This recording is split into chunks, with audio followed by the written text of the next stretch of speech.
Now, we're going to begin today's session with an exercise. Turn to the next page. One characteristic of an outstanding leader, an outstanding professional in any field, is you believe in yourself. You demonstrate a sense of self-confidence, and you act like you deserve to be in the job. Another characteristic is you are good at assessment, assessing the performance of people and of situations. We are going to begin today's session with a performance assessment exercise. I am going to have you assess the performance of a person you know very well. Who's that person? Yourself. Relative to a group of people you would define as your professional peers. Who are your professional peers? That would be other professionals in your organization or comparable leading organizations doing work that is parallel to the work you're doing.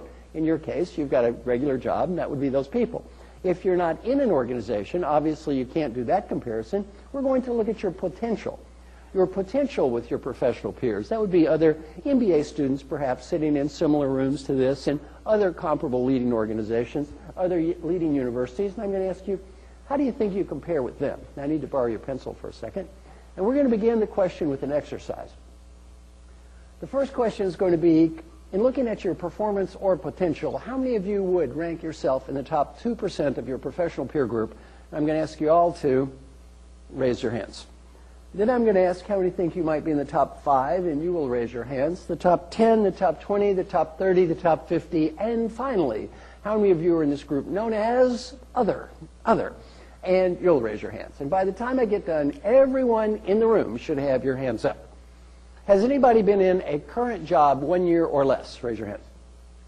In your case, you may choose to think of a previous job. If you're brand new in a job, either look at your potential or think of a previous job. It may not be fair to assess your performance in a job if you are brand new. Does everyone understand the exercise?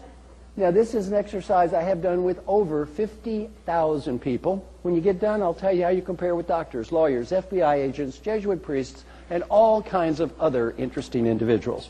Are we ready to begin? A couple of you look a little uneasy. This exercise has the potential to be a little embarrassing. Some of you are thinking, wait a minute, I'm in the top 2, but I got to see these people all the time. I'm not going to raise my hand, look like I'm bragging, look like I'm showing off. Some of you are thinking, I'm in the other category, but the school don't know it. I don't have a public announcement. I'm in the other category. This guy must be crazy. This exercise has the potential to be just a tad embarrassing. And one quality of an outstanding leader is commitment to your customers. And for a couple of hours today, who are my good customers? People in this room. And the last thing I'd like to do is come in and embarrass my good customers by doing this exercise. So we have come across a foolproof technique to avoid embarrassment when doing this exercise. Before I ask any of you to raise your hands, you will all be asked to close your eyes.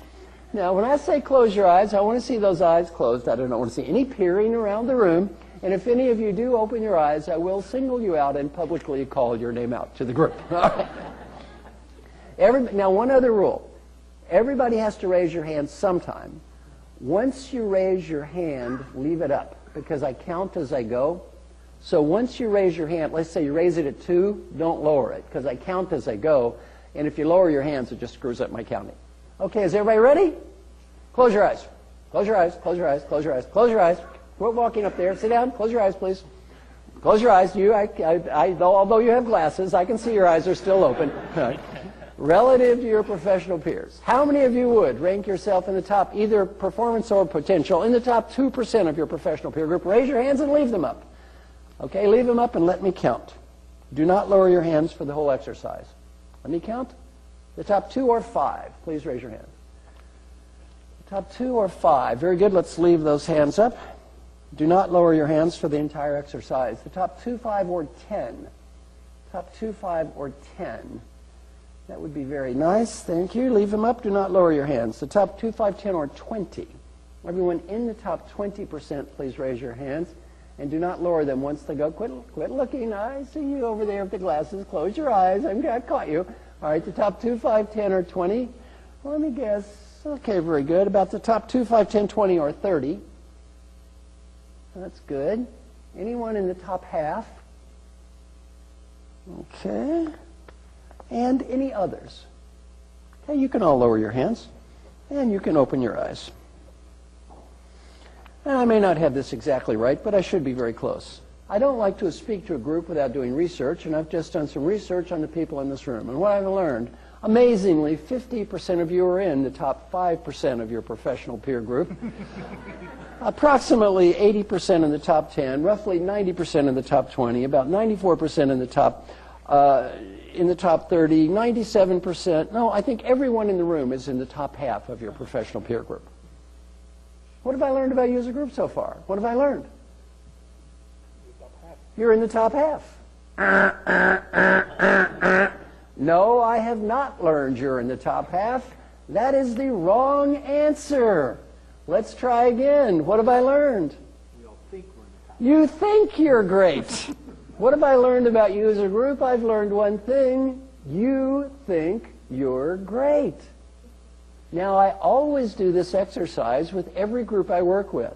And the scores are always ridiculously inflated like yours. Only normally when I do the exercise, I have something called 360-degree feedback on everyone in the room. This is feedback from all of your coworkers. And the scores always look this way. And you know what I tell the executives I work with? I say, I've learned one thing. You think you're great. And I say, but surprise, I have feedback from your coworkers. Then I say, I have more good news. You think you are great, and your coworkers agree. You think you're great, and they agree. They agree that you think you're great. Now, are the people in this room the most conceited group of human beings I've ever met in my entire life? Close. I've actually worked with worse. I want you to yell out the name of any occupation, any profession who thinks they're great. You yell their name out, and I probably work with them. I will tell you how you compare with them. Who thinks they're great? Medical doctors. Excellent guess. Who else? Bankers. Lawyers. Athletes. Politicians. Who else? Consultants. Who said that? There's always one wise guy in the audience, right? Consultants thinks they're great, okay? Who else thinks they're great? Entertainers, okay? Anybody else? Professors, of course. Well, let's talk about how you compare with some other groups. I will begin with groups who are more realistic in their self-assessment. Many of these will surprise you. The first one is athletes. Athletes are actually far more realistic in their self-assessment, especially individual athletes. If you are a pro golfer or a pro tennis player, do you know how you compare with your professional peers? How often do you find out? Every week. If you're a pro boxer, lie on your back, look up, see lights. Didn't win, right? Athletes are more realistic. Salespeople are more realistic. They have a bottom line, they have a quota, they are compared to other salespeople. You walk in the office to see them rank ordered on the wall. The next one will shock you. Politicians are more realistic. I did this with the National Conference of State Legislators here in the States, the head of the House and the Senate from the 50 states. I thought they'd all say they were in the top 2. They were significantly more conservative than business leaders in their self-assessment. I said, that's shocking. Almost all business leaders think politicians are conceited. Why do you think your scores are more realistic? One of the senators said, we have an experience every few years business leaders do not have. An election. He said, if you have to shake hands and kiss babies like we do, we act big on the outside. On the inside, we're one of the most insecure groups of people you would ever want to meet. And those of you who are a little older may remember there was a man in the United States named Gary Hart who ran for president. This happened right after something called the monkey business fiasco. He was supposed to be president of the United States 1 week. 3 weeks later, he was gone. Politicians, a little bit different. Business leaders in general, approximately 85% of all business leaders rank themselves in the top 20% of their professional peer group. And the performance of the company has absolutely nothing to do with the self-assessment of its leaders.